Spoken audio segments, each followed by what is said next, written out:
Welcome back to tech layer. ഇന്നത്തെ നമ്മുടെ വീഡിയോയ്ക്കകത്ത് കാണാൻ പോകുന്നത് UG PG ഫൈനൽ ഇയർ പഠിക്കുന്നവർക്ക് പ്രോജക്റ്റ് ഉണ്ട്.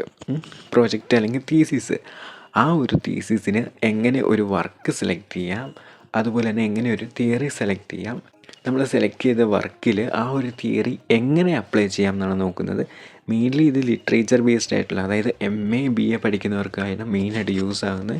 ഈ ഒരു സീരീസിൽ കുറേയധികം വീഡിയോസ് വരുന്നുണ്ട്. അതായത് എങ്ങനെ ഫസ്റ്റ് ബുക്ക് സെലക്ട് ചെയ്യാം എന്നത് തൊട്ട് എങ്ങനെ അടുത്ത സ്റ്റെപ്പിലോട്ട് പോകാം, ആ ഒരു ബുക്ക് എങ്ങനെ നമുക്ക് അനലൈസ് ചെയ്യാം, അത് കഴിഞ്ഞ് MLA ഫോർമാറ്റ് വെച്ചിട്ട് എങ്ങനെ അതിനെ നമുക്ക് വേർഡിൽ ടൈപ്പ് ചെയ്ത് ഒരു എക്സൈറ്റായിട്ട് ഒരു തീസിസിൻ്റെ രൂപത്തിലാക്കാം, അത് ചാപ്റ്റർ 1 തൊട്ട് ചാപ്റ്റർ 5 വരെ എങ്ങനെ ചെയ്യാമെന്നുള്ളത് എല്ലാത്തിനും വീഡിയോ വരുന്നുണ്ട്.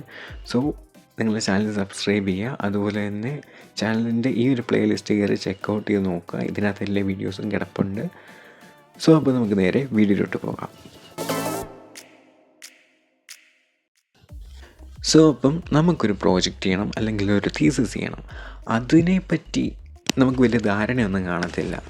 പക്ഷേ ബാക്കി എല്ലാവരും പറഞ്ഞ് പേടിപ്പിച്ചിട്ടുണ്ടാവും. പ്രോജക്റ്റ് ചെയ്യാൻ ഭയങ്കര പാടാണ്, തീസിസ് ചെയ്യാൻ ഭയങ്കര പാടാണ്, കുറേ ഓടേണ്ടി വരും, കുറേ അലയേണ്ടി വരും എന്നൊക്കെ പറഞ്ഞിട്ടുണ്ട്.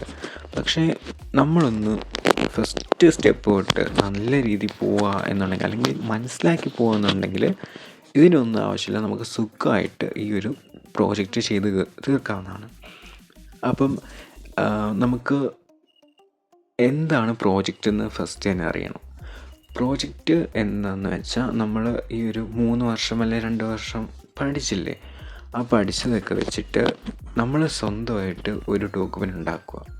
അതായത് ഇതുവരെ നമ്മൾ പഠിച്ച കാര്യങ്ങളൊക്കെ ബാക്കിയുള്ളവർ പറഞ്ഞ കാര്യങ്ങളാണ്. അതായത് കുറേ എസ്സേസും കുറേ ഷോർട്ട് സ്റ്റോറീസും കുറേ നോവൽസും കുറേ പോയംസും കുറേ ഫിക്ഷൻസും അങ്ങനെ പറഞ്ഞ ഇത് ബാക്കിയുള്ളവർ എഴുതി, അത് നമ്മൾ പഠിച്ചു, അത് നമ്മൾ അനലൈസ് ചെയ്തു. ഇനി ഫൈനൽ സ്റ്റെപ്പായിട്ട്, അല്ലെങ്കിൽ നമ്മുടെ ആ ഒരു UG അല്ലെങ്കിൽ PG കഴിയുന്നതിന് ഫൈനൽ സ്റ്റെപ്പായിട്ട് നമ്മൾ ചെയ്യുന്ന പരിപാടിയാണ്, നമ്മൾ ഈ ഒരു PG പഠിച്ചു അല്ലെങ്കിൽ നമ്മൾ ഈ ഒരു ഡിഗ്രി കംപ്ലീറ്റ് ചെയ്തു എന്നുള്ളതിൻ്റെ ഒരു ഡോക്യുമെൻ്റ് നമ്മൾ ഉണ്ടാക്കും. അതായത് നമ്മുടെ സൈഡിൽ നിന്നുള്ള ഒരു കോൺട്രിബ്യൂഷൻ ലിറ്ററേച്ചറിലോട്ട് കൊടുക്കുന്നത്. അപ്പം അതിനാണ് ഈ ഒരു പ്രോജക്റ്റ് അല്ലെങ്കിൽ തീസിസ് എന്ന് പറയുന്നത്. ഇതുകൊണ്ട് ഉദ്ദേശിക്കുന്ന പുതിയൊരു വർക്ക് എഴുതണമെന്നൊന്നുമല്ല. ഇത് സിമ്പിളായിട്ട് പറയുകയാണെന്നുണ്ടെങ്കിൽ ഒരു വർക്ക്, അതായത് ഒരു സിനിമയാകാം, ഒരു മാഗസിനാകാം, ഒരു ബുക്കാകാം, അങ്ങനെ എന്തും ആകാം, ലിറ്ററേച്ചർ ബേസ്ഡ് ആയിട്ടുള്ള. അതിലോട്ട് ലിറ്ററേച്ചറിനകത്ത് തന്നെ കുറേ തിയറീസ് ഇല്ലേ. ഉദാഹരണത്തിന് പോസ്റ്റ്-കൊളോണിയലിസം, ഫെമിനിസം, പിന്നെ സൈക്കോ അനാലിസിസ്, അങ്ങനെ കുറേ തിയറീസ് ഇല്ലേ.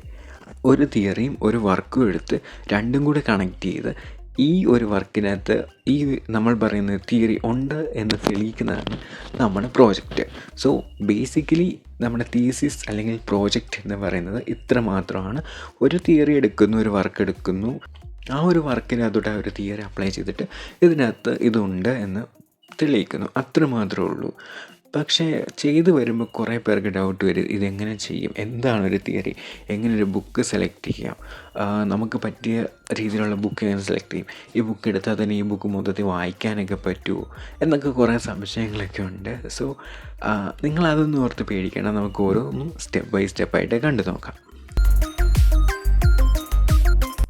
ഓക്കെ, ഫസ്റ്റ് തന്നെ ഞാൻ നിങ്ങളോട് പറയുന്നത് ഏതെങ്കിലും ഒരു നോവൽ എടുക്കാനാണ്, അല്ലാണ്ട് ഒരു ഫിലിമിലോട്ട് പോകാമെന്നുണ്ടെങ്കിൽ. അതായത് ഫിലിമിലോട്ട് പോകാം നമുക്ക്, പക്ഷേ മെറ്റീരിയൽ കുറവായിരിക്കും. മെറ്റീരിയൽ എന്ന് വെച്ചാൽ ആ ഒരു നമ്മളെടുക്കുന്ന ഫിലിമിനെ പറ്റിയിട്ടുള്ള അനാലിസിസ് കുറവായിരിക്കും, അതിനെപ്പറ്റി ആൾക്കാർ നടത്തിയേക്കുന്ന റിസർച്ച് പേപ്പേഴ്സ് കുറവായിരിക്കും.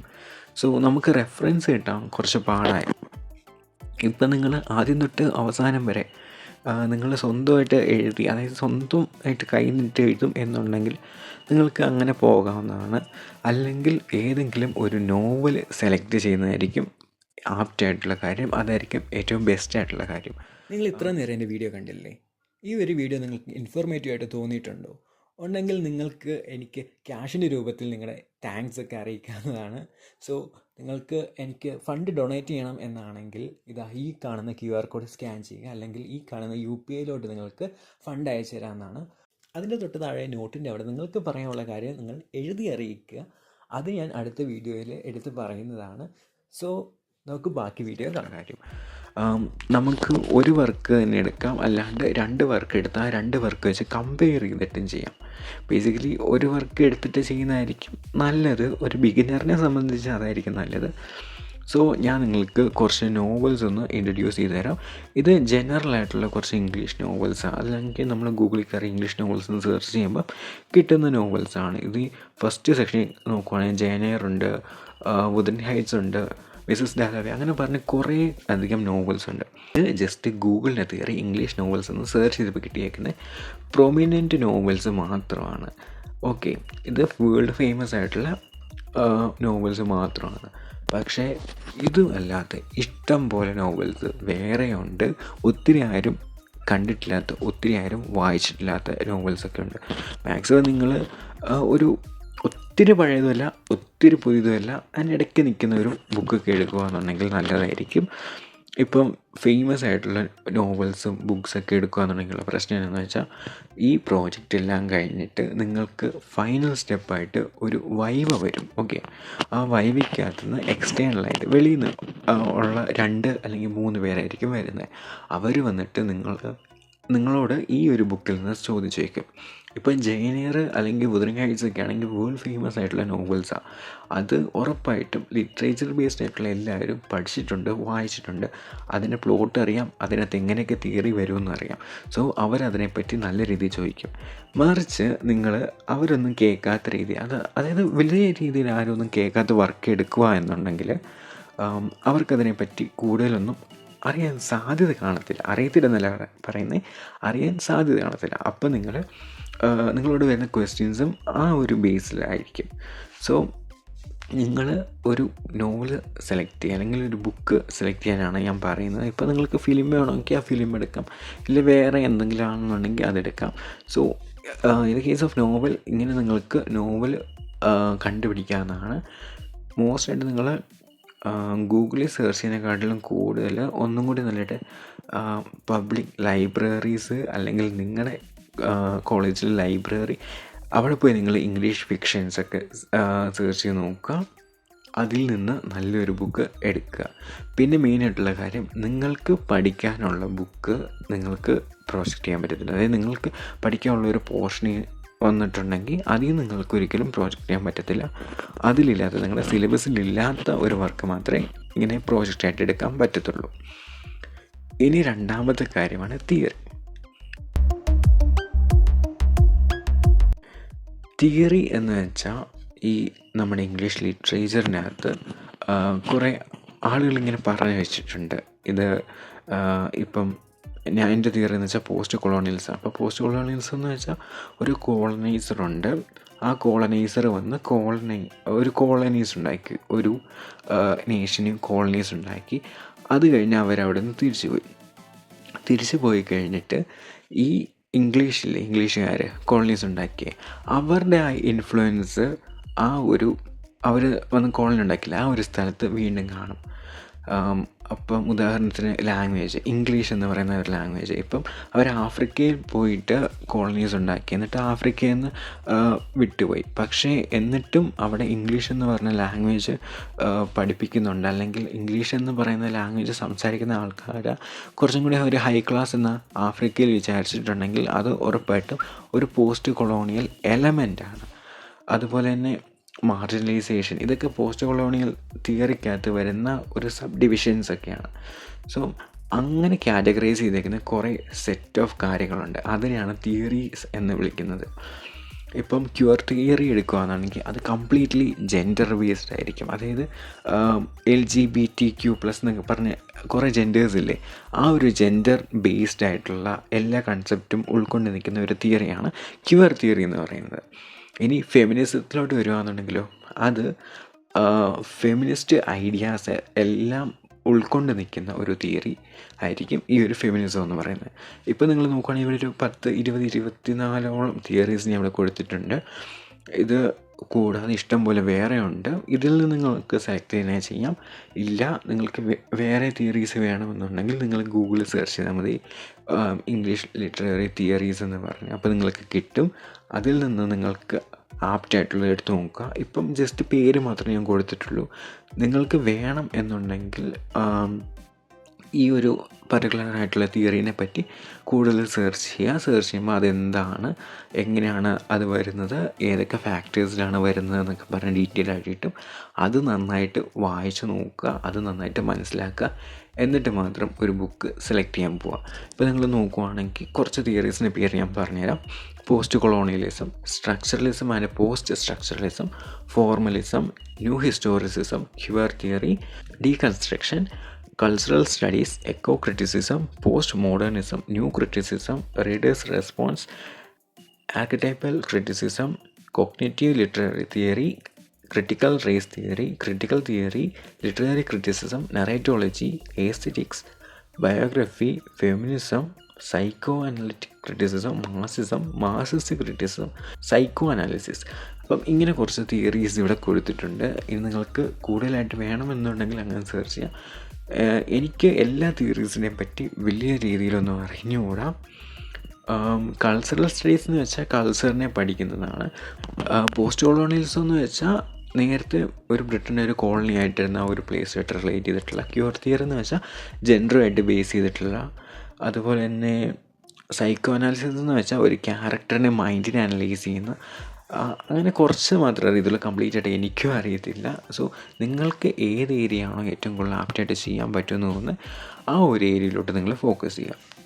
ഇനിയിപ്പം എൻ്റെ കാര്യം വരുവാണെന്നുണ്ടെങ്കിൽ ഞാൻ BA പഠിച്ചിരുന്നപ്പം ചെയ്ത വർക്ക് എന്ന് വെച്ചാൽ ഇതായിരുന്നു. Half of a yellow sun എന്ന് പറയുന്നത്. ഇത് ചിമമൻഡ നഗൂർസി അടിച്ചി എന്ന് പറയുന്ന ഒരു ആഫ്രിക്കൻ റൈറ്ററിൻ്റെ ഒരു ബുക്കാണ്. സോ ഇതിനകത്ത് ഞാൻ അപ്ലൈ ചെയ്ത തിയറി എന്ന് വെച്ചാൽ പോസ്റ്റ് കൊളോണിയലിസമാണ്. ഈ ഒരു ബുക്ക് ഞാൻ എഴുത്ത് കഴിഞ്ഞിട്ട് ഫസ്റ്റ് നിങ്ങൾ സോഫ്റ്റ് കോപ്പി വെച്ച് ഒരിക്കലും സോഫ്റ്റ് കോപ്പി എന്ന് വെച്ചാൽ നിങ്ങളുടെ ഫോണിലോ ലാപ്പിലോ അങ്ങനെയൊന്നും വായിക്കരുത്. നിങ്ങൾ ബുക്ക് മേടിക്കുക, നിങ്ങൾ കൺഫേം ചെയ്തിട്ടുണ്ടെങ്കിൽ ബുക്ക് പർച്ചേസ് ചെയ്യുക. ഒന്നെങ്കിൽ അടുത്തുള്ള ബുക്ക് സ്റ്റോളിൽ നിന്ന് മേടിക്കുക, ഇല്ലെങ്കിൽ നിങ്ങൾക്ക് ഓൺലൈനിൽ നിന്ന് മേടിക്കാമെന്നാണ്. മേടിച്ചിട്ട് നിങ്ങളുടെ കയ്യിൽ ഈ ഒരു ബുക്ക് വേണം.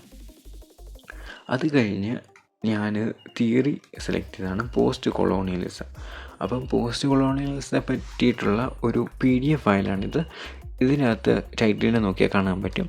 An introduction to post colonialism, post colonial theory and post colonial literature എന്ന് പറയുന്നുണ്ട്. അപ്പം ഞാൻ പറഞ്ഞല്ലോ നേരത്തെ, ഞാൻ നിങ്ങളോട് ഈ ഒരു തിയറിയുടെ കാര്യം പറഞ്ഞപ്പോൾ തന്നെ പറഞ്ഞിരുന്നു, ഇതിൽ നിന്ന് ഏതെങ്കിലും ഒരു തിയറി നിങ്ങൾ സെലക്ട് ചെയ്തിട്ട് അതിനെപ്പറ്റി കൂടുതലായിട്ട് ഡീറ്റെയിൽ ആയിട്ട് നോക്കുക. അപ്പം ഞാനിവിടെ എടുത്ത പോസ്റ്റ് കൊളോണിയലിസം എന്ന് പറഞ്ഞ തിയറിയാണ്. അപ്പോൾ അതിനെപ്പറ്റി ഞാൻ സെർച്ച് ചെയ്തപ്പോൾ എനിക്ക് കിട്ടിയ ഒരു PDF ആണിത്. ഇതിൻ്റെ അകത്ത് ഫസ്റ്റ് കുറേ ക്വസ്റ്റ്യൻസ് കൊടുത്തിട്ടുണ്ട്. Where does it come from, എവിടെ നിന്നാണ് ഈ ഒരു പോസ്റ്റ് കൊളോണിയൽ എന്ന് പറയുന്ന ഒരു വേർഡ് വന്നത്, അതിൻ്റെ ഒരു ആൻസർ. ഇതൊന്ന് വായിച്ച് നോക്കുവാണെങ്കിൽ മനസ്സിലാക്കും എവിടെ നിന്നാണ് ഒരു പോസ്റ്റ് കൊളോണിയൽ എന്ന് പറയുന്ന ഒരു വേർഡ് വന്നത്. എന്താണ് post colonial theory, what is post colonial theory എന്ന രണ്ടാമത്തെ ക്വസ്റ്റ്യൻ കിടപ്പുണ്ട്. അതിനെപ്പറ്റി എന്താണ് പോസ്റ്റ് കൊളോണിയൽ തിയറി എന്ന് ഇത്രയും ഡിസ്ക്രിപ്ഷൻ കൊടുത്തിട്ടുണ്ട്. അത് വായിച്ച് നോക്കുമ്പോൾ എന്താണ് ആ ഒരു തിയറി എന്ന് നമുക്ക് ഒരു ഓവറോൾ ഐഡിയ കിട്ടും. പിന്നെ പോസ്റ്റ് കൊളോണിയൽ തിയറിയുടെ കുറച്ച് ഇഷ്യൂസ് എന്നൊക്കെ പറഞ്ഞ് കൊടുത്തിട്ടുണ്ട്. പിന്നെ താഴോട്ട് വരുവാണെങ്കിൽ ലിറ്ററേച്ചേഴ്സ് കോളനൈസ്ഡ് എന്ന് പറഞ്ഞ് കൊടുത്തിട്ടുണ്ട്. പോസ്റ്റ് കൊളോണിയൽ എലമെൻസിനെ പറ്റിയിട്ടാണ് ഈ താഴോട്ട് വരുന്നത്. നോക്കുവാണ് ഹൈബ്രിഡ് ഐഡൻറ്റിറ്റി എന്നൊക്കെ പറയുന്നത്. ഇതെല്ലാം പോസ്റ്റ് കൊളോണിയൽ എലമെൻസ് ആണ്. അങ്ങനെ കുറേ സംഭവങ്ങൾ ഇങ്ങനെ ഈ ഒരു PDF കിടപ്പുണ്ട്. നിങ്ങളോട് ഞാൻ ഈ ഒരു PDF എടുത്ത് നോക്കാനല്ല പറയുന്നത്, ഞാൻ ഒരു ജസ്റ്റ് എക്സാമ്പിൾ മാത്രമാണ് കാണിക്കുന്നത്. അപ്പം ഇതുപോലെ നിങ്ങൾക്ക് ഓരോ തിയറീനെ പറ്റി ഡീറ്റെയിൽഡ് ആയിട്ടുള്ള വർക്ക്സും PDF-ഉം ഓൺലൈൻ ആർട്ടിക്കിളൊക്കെ ഇഷ്ടം പോലെ അവൈലബിൾ ആണ്. സോ അതൊക്കെ നിങ്ങൾ റെഫർ ചെയ്ത് നോക്കുക. നിങ്ങൾ ഫസ്റ്റിനെ ചെയ്യേണ്ടത് നിങ്ങൾ എടുത്തേക്കുന്ന ബുക്ക് നല്ലതായിട്ട് വായിക്കുക, അതിൻ്റെ സമ്മറി മനസ്സിലാക്കുക, അതിൻ്റെ അനാലിസിസ് വായിക്കുക. അതുപോലെ തന്നെ അതിനെ പറ്റിയിട്ടുള്ള റിസർച്ച് പേപ്പറുകൾ കാണും, അതെല്ലാം വായിച്ച് നോക്കിയിട്ട് നിങ്ങൾ ജനറലായിട്ട് തിയറീസിനെ പറ്റിയിട്ട് പഠിക്കുക. അതായത് ഡീറ്റെയിൽ ആയിട്ട് നോക്കാതെ ജനറലായിട്ട്. ഞാൻ പറഞ്ഞല്ലോ ഇതുപോലുള്ള കുറേ തിയറീസ് ഉണ്ട്. ആ തിയറീസിനൊക്കെ പറ്റി ഒറ്റ വരിയിൽ ആ തിയറി എന്താണെന്ന് പറയാൻ പഠിക്കുക. പോസ്റ്റ് കൊളോണിയലിസം എന്ന് വെച്ചാൽ കോളനൈസറിൻ്റേത്, ക്യൂർ തിയറി എന്ന് വെച്ചാൽ ജെൻഡറിൻ്റേത്, ഡീകൺസ്ട്രക്ഷൻ എന്ന് വെച്ചാൽ ഒരു വർക്കിനെ പിന്നെയും നമ്മൾ പൊളിച്ച്, കൾച്ചറൽ സ്റ്റഡീസ് എന്ന് വെച്ചാൽ കൾച്ചറുമായിട്ട് റിലേറ്റ് ചെയ്ത്. അങ്ങനെ ഓരോ തിയറീസും 1-2 സെൻറ്റൻസ് ഡിഫൈൻ ചെയ്യാൻ പഠിച്ചു വെച്ചിട്ട് ഇതിലേതൊക്കെ തിയറി അല്ലെങ്കിൽ ഇത് ഏതെങ്കിലും തിയറി നമ്മൾ ചെയ്യുന്ന വർക്കിൽ വരുന്നുണ്ടോ എന്ന് നല്ല രീതിയിൽ നോക്കുക. നോക്കിയിട്ട് അതിൽ വരുന്നുണ്ട് എന്നാണെങ്കിൽ ആ ഒരു തിയറി എവിടെയൊക്കെ വരും എന്ന് മാർക്ക് ചെയ്ത് വെച്ചിട്ട്, അല്ലെങ്കിൽ ആ ഒരു തിയറി എവിടെയൊക്കെ വരും എന്ന് നമ്മൾ നോട്ട് ചെയ്ത് വെക്കുക. അങ്ങനെയാണ് ഒരു വർക്കിലോട്ട് ഒരു തിയറി അപ്ലൈ ചെയ്യുന്നത്. സോ ഏറ്റവും സിമ്പിളായിട്ടാണ് ഞാൻ പറഞ്ഞു തന്നിരിക്കുന്നത്. വിത്തിൻ ഒരു 15 മിനിറ്റിനുള്ളിൽ തന്നെ ഞാൻ എല്ലാം കാര്യം പറഞ്ഞ് തീർത്തിട്ടുണ്ടെന്ന് തോന്നുന്നു. സോ നിങ്ങൾ നിങ്ങളുടെ ഗൈഡ് പറയുന്ന മാക്സിമം കേട്ട് നിൽക്കുക. അല്ലാതെ വെളിയിൽ നിന്ന് ഒപ്പീനിയൻസും ഓപ്ഷൻസും എടുക്കുന്നതിനേക്കാളും കൂടുതൽ നിങ്ങളുടെ ഗൈഡ് എന്താണോ പറയുന്നത് അതെടുക്കുക. ഇനി നമ്മുടെ ബാക്കി സീരീസ് വീഡിയോ വരുന്നുണ്ട്. എന്താണ് MLA ഫോർമാറ്റ്, MLA ഫോർമാറ്റ് 9 എന്താണ്, വേർഡ് നമ്മുടെ ലാപ്ടോപ്പിൻ്റെ അകത്താണ് ഇതെല്ലാം ചെയ്യുന്നത്. ലാപ്ടോപ്പിൻ്റെ അകത്ത് വേർഡ് എന്ന് പറയുന്ന സോഫ്റ്റ്വെയറിനകത്താണ് ചെയ്യുന്നത്. ആ ഒരു ടൈപ്പ് ചെയ്യുന്നതൊക്കെ എങ്ങനെയാണ് എന്നുള്ളതിൻ്റെ പറ്റി വീഡിയോ വരുന്നുണ്ട്. ചാപ്റ്റർ 1 എങ്ങനെ ചെയ്യണമെന്നുള്ള വരുന്നുണ്ട്, ചാപ്റ്റർ 2 എങ്ങനെ ചെയ്യണമെന്നുള്ള വരുന്നുണ്ട്, ചാപ്റ്റർ 3 എങ്ങനെ വരണമെന്ന്, chapter 3 application of the theory എങ്ങനെ ചെയ്യണമെന്നെല്ലാം പറയുന്നുണ്ട്. പിന്നെ കൺക്ലൂഷൻ പാർട്ട് എങ്ങനെ ചെയ്യണം, വർക്ക് സൈറ്റേഷൻ എല്ലാം നമ്മൾ ഓരോ വീഡിയോ ഡെഡിക്കേറ്റഡ് ചെയ്യുന്നുണ്ട്. സോ ഇത്രയാണ് നമ്മൾ ഇന്നത്തെ വീഡിയോ. നിങ്ങൾക്ക് എന്തെങ്കിലും ഡൗട്ട് ഉണ്ടെങ്കിൽ ജസ്റ്റ് കമൻറ്റ് ചെയ്യുക. എനിക്ക് റിപ്ലൈ തരാൻ പറ്റിയില്ലെങ്കിലും കമൻറ്റ് വായിക്കുന്ന ആരെങ്കിലുമൊക്കെ റിപ്ലൈ കൊടുക്കുക. So see on the next video. By.